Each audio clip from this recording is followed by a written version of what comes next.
అందరికీ నమస్కారం అండి. టి సావిత్రమ్మ భక్తి ఛానల్లో భక్తులకంతా నమస్కారం అండి. అందరూ నా వీడియోలంతా చూస్తూ ఉన్నారండి. దండిగా 200, 300, 400, 500 వీడియోలు ఏమో చూస్తున్నారు. లైకులు కొట్టిరు, ఎవరు లైకులు కొట్టలేదండి. నా మీద దయచూపండి.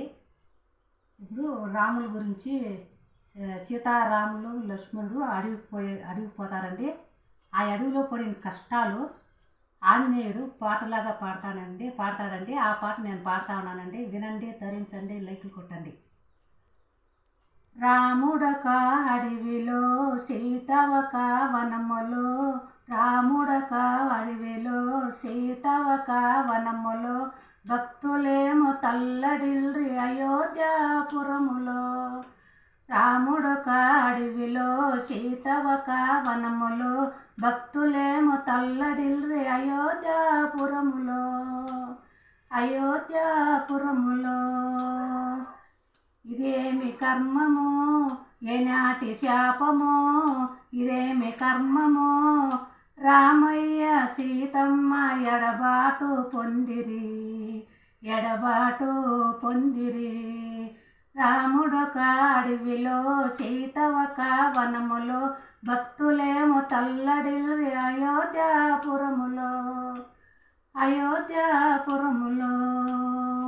రావణుడు చెరబట్టే సీతమ్మ తల్లిని, రాముడేమో వెతికి అలిసి ఆగెను. రాముడొక అడవిలో, సీతవక వనములో, భక్తులేమో తల్లడిల్రి అయోధ్యాపురములో. కష్టాలు తొలగునా, సుఖాలు వచ్చునా, కష్టాలు తొలగునా, సుఖాలు వచ్చునా, సీతమ్మ రామయ్య చల్లగా ఉందురా.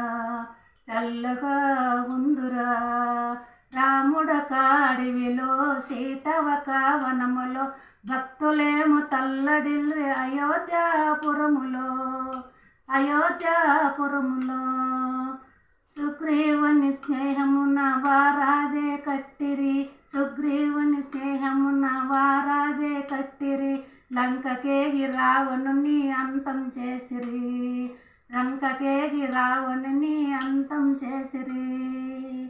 సీతమ్మను తెచ్చెను, పరీక్ష